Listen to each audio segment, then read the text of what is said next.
এখন পর্যন্ত ছোট গল্পের জগতের শ্রেষ্ঠ শিল্পী। তার বেশ কিছু ছোট গল্প আছে নারী চরিত্র প্রধান, বিশেষ করে নারীদের প্রতি সমাজের অবমূল্যায়ন, বাল্যবিবাহ, নারী নির্যাতন, যৌতুক প্রথা এইসব নিয়ে লেখা হয়েছে সে গল্পগুলো। তবে অপরিচিতা গল্পেই তিনি প্রথম দেখিয়েছেন সমাজের এই সকল খারাপ প্রথা থেকে একটি মেয়ে ঘুরে দাঁড়িয়েছে। এই ঘুরে দাঁড়ানো মেয়েটির নাম হচ্ছে কল্যাণী, যাকে নিয়ে আমাদের এই গল্প। আর গল্পের নায়ক হচ্ছে অনুপম, যে গল্পের নায়ক হলেও কল্যাণীর নায়ক কিন্তু হতে পারেনি।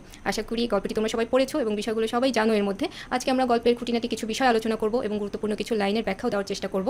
গল্পটি বর্ণিত হয়েছে অনুপমের জবানিতে, অর্থাৎ অনুপম তার নিজের জীবনের কথা লিখছে। যখন লিখছে তখন তার বয়স 27, কিন্তু যখনকার ঘটনা লিখছে তখন তার বয়স ছিল 23। এটি গল্পের একেবারে শেষে জানা যায় কি ঘটেছিল সেই ঘটনায়। অনুপমের ভাষায় সেটি ছোট হলেও তার গুরুত্ব তার কাছে অনেক বেশি। অনুপম বলেছে যে এই জীবনটা না দৈর্ঘ্যের হিসেবে বড় না গুণের হিসেবে, অর্থাৎ মানুষ হিসেবে তার যেমন বয়স খুব বেশি না, আবার তার অভিজ্ঞতাও খুব বেশি না। দৈর্ঘ্য এবং গুণ কোনোটাতেই তার খুব একটা অভিজ্ঞতা নেই, তারপরও ওই ঘটনাটি তার জীবনের জন্য খুবই গুরুত্ব বহন করছে। গল্পের শুরুর দিকেই আমরা অনুপমের কিছু বর্ণনা পাই, তার নিজের কথাতেই। সেই বর্ণনাগুলো কীরকম, অনেকটা আত্মসমালোচনার মতো, অর্থাৎ অনুপম তার দুর্বল দিকগুলো আগেই আমাদের জানিয়ে দিচ্ছে। তার ভাষায় সে ছিল মাকাল ফলের মতো, অর্থাৎ দেখতে অনেক সুন্দর কিন্তু ভিতরে খুব একটা গুণাবলী নেই। তার ভিতরে যে সাহস থাকার কথা যে বয়সে, সেই সাহসটা তার ভিতরে ছিল না এবং অন্য বিশেষ কোনো গুণাবলীও ছিল না।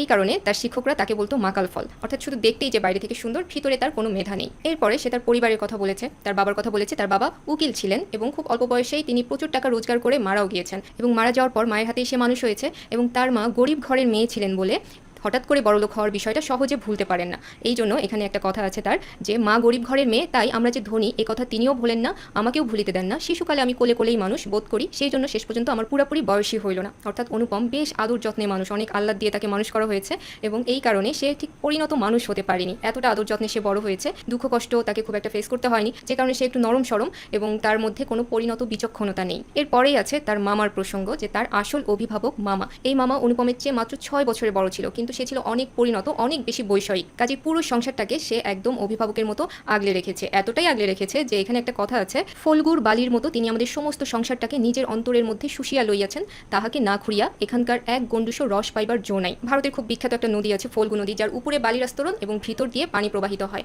তো এই অনুপম তার মামাকে তুলনা করেছেন সেই নদীর সাথে, যাকে খুঁড়ে রস বের করতে হয়। অর্থাৎ সংসারের যে কোনো সিদ্ধান্তের জন্য, যে কোনো অর্থনৈতিক বিষয়ে বা কোনো সিদ্ধান্ত নেওয়ার বিষয়ে মামাকেই আগে জানাতে হয়। মামার অনুমতি ছাড়া কোনো কিছুই হবার উপায় নেই। কন্যার পিতামাত্রেই স্বীকার করিবেন, আমি সৎপাত্র, তামাকটুকু পর্যন্ত খাই না, ভালো মানুষ হওয়ার কোনো ঝঞ্ঝাট নাই, তাই আমি নিতান্ত ভালো মানুষ। অর্থাৎ অনুপম নিজের সম্পর্কে জানিয়ে দিচ্ছে সে বেশ ভালো মানুষ। এই ভালো মানুষ হওয়ার পিছনে কারণটা কি, খারাপ হওয়ার জন্য যতটা সাহস দরকার, যতটা বুদ্ধি দরকার, সেসব তার মধ্যে ছিল না। এই কারণে সে ভালো মানুষ, যেহেতু ভালো মানুষ হওয়ার কোনো ঝামেলা নেই, খারাপ কিছু করার মতো দুঃসাহস তার কখনো হয়নি, সে এতটাই গোবেচারা। এর পরের অনুচ্ছেদটা খুবই গুরুত্বপূর্ণ, বিশেষ করে তার মামার চরিত্রটি বোঝার জন্য।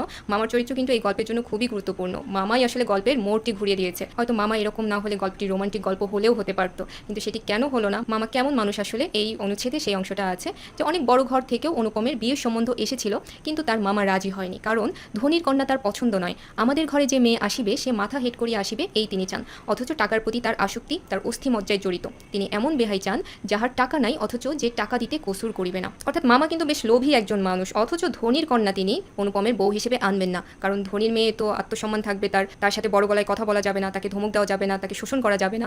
যেহেতু তার টাকা পয়সা আছে, তার বাবার প্রভাবও থাকবে, এই জন্য ধনীর মেয়ে তার পছন্দ না। তিনি গরিবের মেয়ে আনতে চান, এই জন্য যাকে ইচ্ছামতো শোষণ করা চলবে, আবার এতটা গরিবও না যে যার বাবা টাকা দিতে পারবেন না, অর্থাৎ সে যৌতুক আনবে। মামার অনুপমকে বিয়ে দিয়ে যৌতুক নেওয়ার ইচ্ছা ছিল, কিন্তু এমন বেহাই তার লাগবে যার যৌতুক দেওয়ার মতো সামর্থ্য আছে কিন্তু খুব বেশি টাকা পয়সা নেই এবং মামার সামনে মাথা উঁচু করে চলার সক্ষমতা নেই। খুবই অদ্ভুত একটা চরিত্র এই অনুপমের মামা, তাই না? এরপরে আরও একটা চরিত্রের সাথে আমরা পরিচিত হব, সেটি হচ্ছে অনুপমের বন্ধু হরিশ, যে কানপুরে কাজ করে এবং ছুটিতে এসে অনুপমকে বলে যে মেয়ে যদি বলো তো খাসা একটা মেয়ে আছে, অর্থাৎ চমৎকার একটা মেয়ে এই হরিশের সন্ধানে আছে। এখন অনুপম বলছে সে মাত্র MA পাশ করেছে, সামনে অখণ্ড অবসর আর বয়সের একটা ব্যাপার তো আছেই। কাজে এই সময় এসে যদি হরিশ একটা চমৎকার মেয়ের কথা বলে, তাহলে তো তার মন উতলা হবারই কথা। সেটাই হয়েছে এবং অনুপম জানাই ঠিক আছে, তাহলে মামার সাথে কথা বলো। এবং হরিশ তার মামার সাথে কথাও বলে এবং মামা সব দেখে শুনে তার কাছে মনে হয় ঠিক যেমনটি সে চেয়েছিল সেরকম মেয়ের কথাই হরিশ বলছে। ওই যে তার টাকাও লাগবে এবং মেয়ে সবসময় মাথা নিচু করে চলবে, কারণ এই যে মেয়ের কথা বলছে তার বাবা শম্ভুনাথ, এককালে তার টাকা পয়সা ছিল, অর্থাৎ মেয়ে বিয়ে দেওয়ার মতো, যৌতুক দেওয়ার মতো সামর্থ্য তার আছে,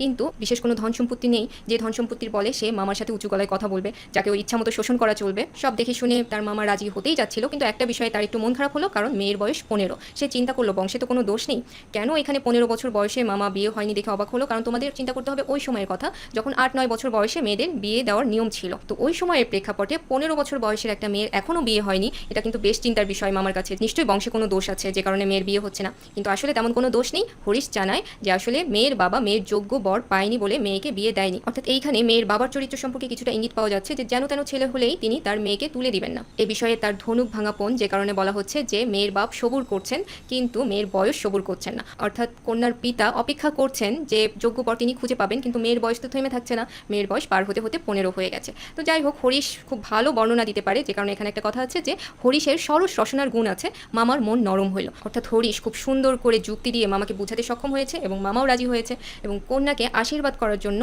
একজনকে পাঠানো হয়েছে, সে হচ্ছে অনুপমের পিস্তুত দাদা বিনুদা। এই বিনুদাদাও বেশ গুরুত্বপূর্ণ চরিত্র, কারণ বিনুদাদার ভাষাতেই আমরা কল্যাণীর রূপ গুণ সম্পর্কে জানতে পারি। বিনুদাদা জানায় মন্দ নয় হে, খাঁটি সোনা বটে। অর্থাৎ বিনুদাদার ভাষায় কল্যাণী খাঁটি সোনা। এখানে আরেকটা কথা অনুপম জানিয়েছে যে যেখানে আমরা চমৎকার বলি সেখানে বিনুদাদা বলে মানানসই। কাজেই বিনুদাদা যখন বলেছে খাঁটি সোনা, তখন নিশ্চিন্তে বিয়ে করা যায়। কল্যাণী এতটাই রূপসী, এতটাই গুণবতী। তো যাই হোক, কিছুটা অপ্রয়োজনীয় অংশ বাদ দিয়ে আমরা বিয়ের পর্বে চলে যাই। এর মধ্যে পণ সম্পর্কে অর্থাৎ যৌতুক নিয়ে কথা পাকাপাকি হয়ে গিয়েছিল। অনুপমের মামা বেশ ভালোই যৌতুক নির্ধারণ করেছে যে এত গহনা তাদের দিতে হবে। তো বিয়ের শুরুতেই একটা কথা আছে এখানে, দেখো যে গায়ে হলুদ অসম্ভব রকম ধুম করিয়া গেল, বাহক এত গেল যে তাহার আদমশুমারি করিতে হইলে কেরানি রাখিতে হয়, তাহাদিগকে বিদায় করিতে অপরপক্ষকে যে নাকাল হইতে হইবে সেই কথা স্মরণ করিয়া মামার সঙ্গে মা একযোগে বিস্তর হাসলেন। অর্থাৎ গায়ে হলুদের যত মানুষ যাওয়ার কথা না তার চেয়ে অনেক বেশি মানুষ গিয়েছে, এবং তাদেরকে আপ্যায়ন করতে হলে অপরপক্ষকে বেশ দুর্ভোগের মধ্য দিয়ে যেতে হয়েছে, কারণ এত মানুষ তো যাওয়ার কথা ছিল না।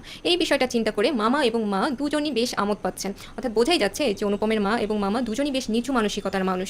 তো এখন দেখা যাক বিয়ের দিন কি হলো। যথারীতি ব্যান্ড বাঁশি শখের কনসার্ট সব কিছু নিয়ে একদম বর্বর কোলাহলের মতো মত্ত হস্তি দ্বারা সঙ্গীত সরস্বতীর পদ্মপন দলিত বিদলিত করিয়া আমি তো বিবাহ বাড়িতে গিয়া উঠিলাম, এবং আংটিতে হাড়েতে জড়ি জহরাতে বিশাল অবস্থা। অর্থাৎ অনুপম নিজেই বলছে যে বিয়েতে এত জবরজং আয়োজন করা হচ্ছিল যে তার কাছে খুব একটা ভালো লাগেনি, কিন্তু তার তো আর সিদ্ধান্ত দেওয়ার কথা না, সিদ্ধান্ত এসেছে মামার কাছ থেকে। কাজে এরকম একটা হইচই কোলাহলপূর্ণ অবস্থার মধ্য দিয়ে অনুপম বিয়ে বাড়িতে উপস্থিত হয়েছে। এখন বিয়ে বাড়িতে গিয়ে মামা খুব একটা খুশি হলেন না, কারণ বাড়িটা খুবই ছোট আর তারা এত মানুষ গিয়েছে যেখানে এত কম জায়গায় তাদের জায়গাটা ঠিক হচ্ছে না। তার উপর এই যে কল্যাণীর বাবা শম্ভুনাথ, তার ব্যবহারটা নিতান্তই ঠান্ডা। অর্থাৎ মামা যেরকম আশা করেছিলেন যে বেহাই একটু চাটুকার হবে, একটু তোষামুদে হবে, যেহেতু তাদের অবস্থাটা খারাপ মামার চেয়ে, কাজেই একটু সার করবে, এইরকম না আর কি। নেহাত ঠান্ডা, যে আসছে আমার মেয়ে বিয়ে করতে, এতে তার খুব একটা কিছু যায় আসে না, তার চিন্তাটা আসলে অন্য কোথাও। তো এক পর্যায়ে অনুপমের মামা শম্ভুনাথকে পাশের ঘরে ডেকে নিয়ে গেলেন। তো এরপরে অর্থাৎ এখানে আছে কিছুক্ষণ পরে শম্ভুনাথ বাবু আমাকে আসিয়া বলিলেন, বাবাজি একবার এই দিকে আসতে হচ্ছে। ব্যাপারখানা এই, সকলের না হোক কিন্তু কোনো কোনো মানুষের জীবনের একটা কিছু লক্ষ্য থাকে। মামার একমাত্র লক্ষ্য ছিল তিনি কোনো মতেই কারো কাছে ঠকিবেন না, তার ভয়ে তার বেহাই তাকে গহনায় ফাঁকি দিতে পারেন। অর্থাৎ মামার মনে হচ্ছে যে পরিমাণ গয়না সে যৌতুক হিসেবে নিতে যাচ্ছে, কোনোভাবে হয়তো তাতে কম পড়তে পারে, কল্যাণীর বাবা হয়তো কিছুটা কম দিয়েও দিতে পারে। এখন বিয়ে শেষ হলে তো আর ওগুলো মেপে দেখলে লাভ নেই, কাজে বিয়ের আগে সেগুলো মেপে দেখতে হবে যে যতগুলো দেওয়ার কথা ছিল সব ঠিকঠাক আছে কিনা। এবং এসব যাচাই করার জন্য সেই যে সোনা যাচাই করে যে শ্যাকরা, তাকেও সঙ্গে করে নিয়ে এসেছে, যে কোষ্টি পাথর দাড়িপাল্লা এসব নিয়ে বসে আছে। তো এ পর্যায়ে শম্ভুনাথ বাবু অনুপমকে জিজ্ঞাসা করলেন, তোমার মামা তো এরকম গহনা যাচাই করতে চাচ্ছেন, তোমার কি মতামত? কিন্তু অনুপম কিছুই বলল না, সে মাথা হেট করে রইল। এবং অনুপমের মামা বলল, ও আবার কি বলবে,